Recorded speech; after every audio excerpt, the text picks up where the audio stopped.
next speaker, Cristina del Borrello, is the Manager Domestic Animals Policy from Animal Welfare Victoria. Cristina has a background in zoology, animal behaviour and environmental consulting.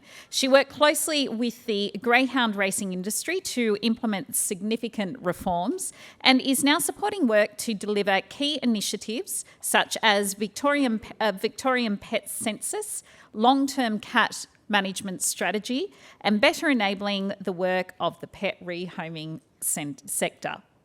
So welcome Cristina del Borrello to speak about Victoria's long game in domestic animal reform.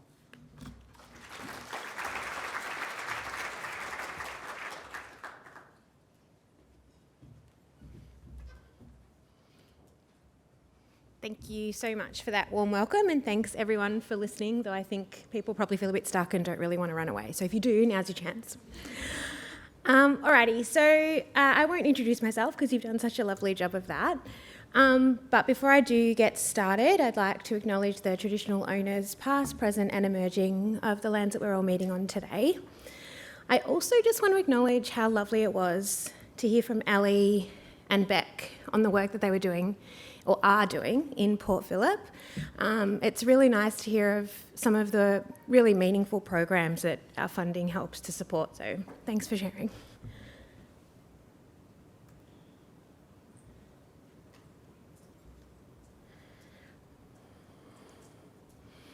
Technology is not a strong suit. And go. Great. Alrighty, so I'm just cognizant that some of you here today may not have heard of Animal Welfare Victoria before or have been exposed to what we do. So a quick overview of our vision and mission. At the highest level, our work looks to foster the caring and respectful treatment of animals and implement best practice standards to improve animal welfare outcomes. We're a dedicated public service group, so we lie within the Department of Energy, Environment and Climate Action, and we bring together domestic animal policy, legislation, education, compliance and research.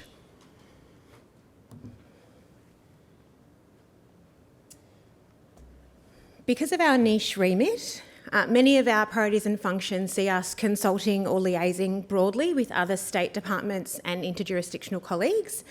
We're responsible for 4 key areas of work. So policy and legislative reform. We administer legislation like the Domestic Animals Act and Prevention of Cruelty to Animals Act. We deliver advice to the Minister and her office almost on a daily basis on those things. And we're also responsible for implementing any reform to those pieces of legislation. We also administer a number of schemes, so the Animal Welfare Fund is one of them. We also do run a set of databases that help us look at some, not much, but some, data in Victoria. So, for example, the Victorian Declared Dogs Register.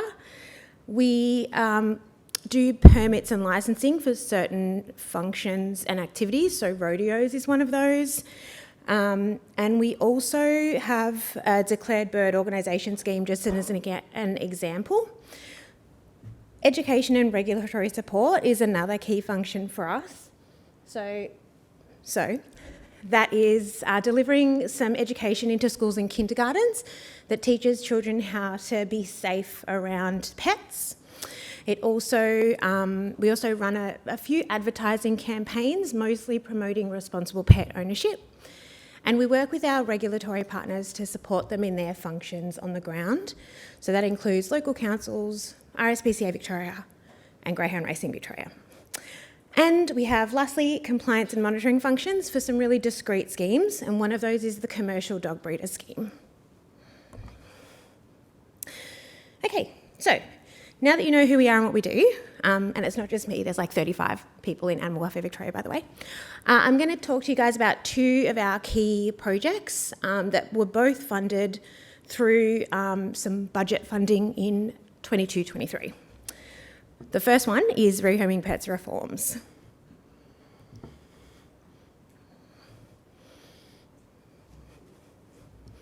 Okay.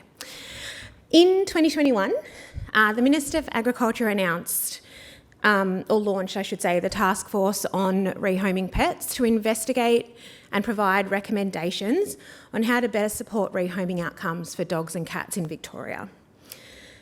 The task force consulted widely and after that came up with 17 recommendations for reform that broadly sit in the following categories. So, how to improve the welfare and survival rates of dogs and cats in temporary care, a regulatory framework for the rehoming sector, how to improve transparency in the movement of animals between facilities in the rehoming sector, and how to improve rehoming outcomes for cats and dogs in research and teaching.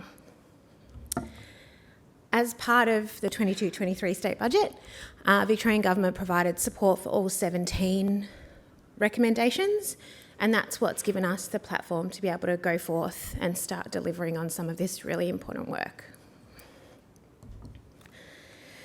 So, what instigated, how did we know there was a problem? So, there are some gaps in Victoria's current regulatory framework where there are only certain components of the rehoming pathway that are currently regulated, which means certain components, there's less clear transparency around the standards that animals in those environments are experiencing, and therefore there's no enforceable welfare outcomes to ensure the community and the government are satisfied in what those animals are experiencing. There's also a bit of a kind of breakdown in communication between certain components of the sector, which is not what we want because that doesn't get us the best rehoming outcomes. So that brings us to the work that we're now doing to try and remedy that. We've come part of the way, but this is a really long and complicated process, or project I should say. So all of the planning is done. We procured a service provider to help us consult with the rehoming sector. Anyone that's in government will know that procurement is hell, so at least that's done. And we've completed the phase 1 consultation process. That had a real heavy focus on engaging the rehoming sector specifically. And it was a real, I guess, blue sky kind of tell us all your thoughts, tell us your ideas, tell us your barriers, for us to then go away and have a bit of a think about what our policy options are. Another important step is we're really dedicated to a co-design approach in this project. So we've established a working group with 20 representatives from across the rehoming sector. One of them is Nell. Get ready to work with us. So that we actually have some on-ground expertise when we're coming up with the options that we're looking to put forward to the Minister.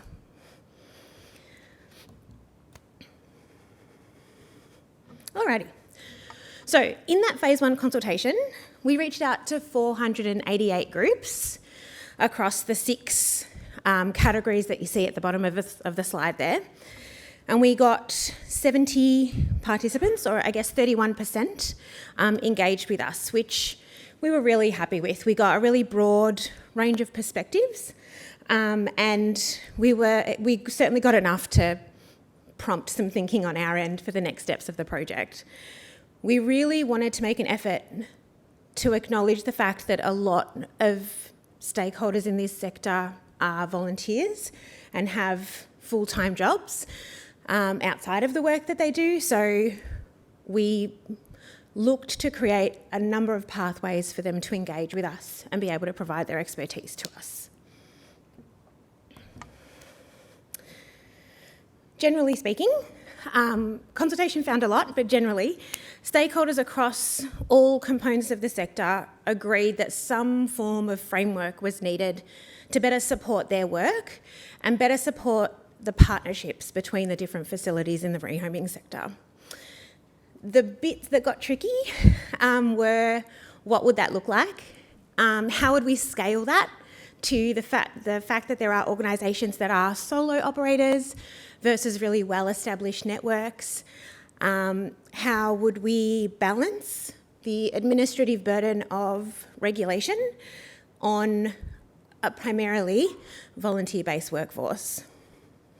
There was also general sentiment across all stakeholders that more needs to be done to reduce the unsustainable demand on the pet rehoming sector for its services.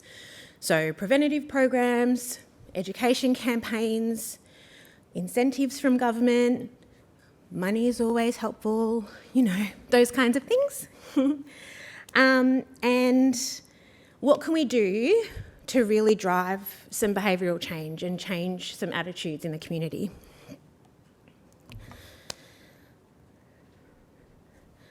So we're now at the fourth key stage of project delivery. Don't be fooled by this, we're not halfway. So we're about 1 year in to a 4-year project. I will accept all prayers and well wishes because now we're moving into about a 9-month research and analysis period. So we're going to work with that working group that we've established. We're going to take our consultation findings and we're going to put together some reform options that address each of the 17 recommendations. And then we're going to put that out again and see what stakeholders in the sector think about the work we've done and what further refinements need to be made. As part of the research, we're going to look at several key areas. So including things like what would an accreditation or licensing system look like? Do we need to have considerations around developing more online resources or online platforms? What would some incentives look like? How would we support the sector to implement reform? What might some minimum standards of care look like? Do we need to develop a code of practice? Do we leverage off of existing codes? So there's lots and lots for us to think about. Bless you.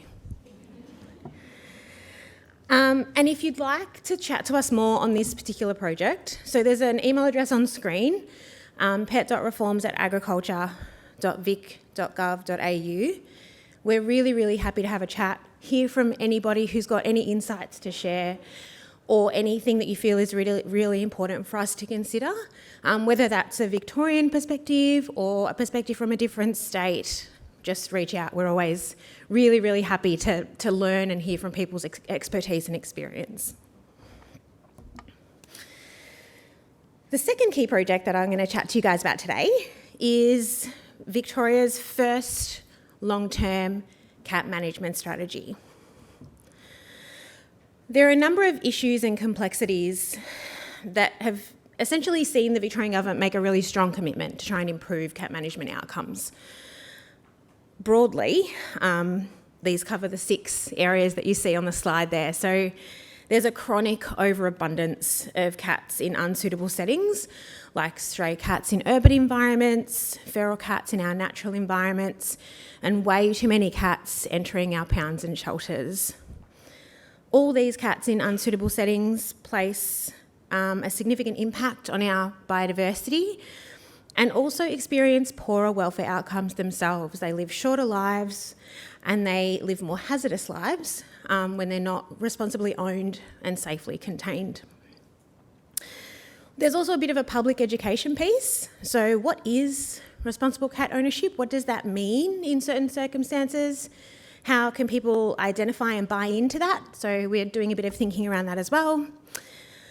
And looking to promote agencies working together to have a coordinated approach to cat management across different land tenures in Victoria, because there are parcels of land that are managed by different agencies, but we all want the same thing. So working together is essentially how we get there. And we acknowledge that laws and processes probably need a little bit of a review to try and simplify and help that along. So, thank you. So the initiative that was announced covers 3 key areas. A long-term strategy, B, a education campaign to promote responsible cat ownership with a focus on cat containment, and C, a grants program similar to what Port Phillip was discussing earlier today, looking to support councils that are running cat desexing programs in areas of need. We've done some consultation on the strategy.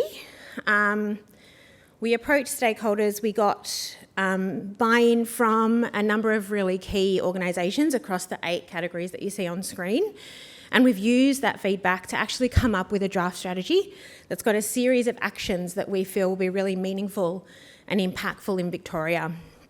And that's now being internally consulted on and will eventually make its way out for public consultation, hopefully by the end of the year. In terms of what we heard in consultation, I'll go over this real quick. Turns out I talk slower than I think. So there was general support for developing the strategy itself. There was acknowledgement that there's no quick fix in the cat management space. There was really strong support for defining what different cat categories are so that we can tailor initiatives to specific population needs. And stakeholders also voiced quite loudly that they're facing increasing pressures, including increasing costs, impoundment rates, and changing community expectations. There was also a bit of a mixed view around what's more important, containment or desexing. And so there's a bit to unpack in that space, but essentially there's acknowledgement that you want both. If you've got limited resources, where do you focus them? And that's the tricky bit. So with this project, we are about halfway through, as the diagram implies. So like I said, we've got a draft out with internal stakeholders at the moment. Once we have the relevant approvals, we're looking to get that out on Engage Victoria for public comment. So if you're particularly interested in this project, sorry I don't have an email address there, but come and find me and I'll give you one. Again, we're really, really happy to hear from anyone's experiences and expertise in this space. And that is it from me. Thank you.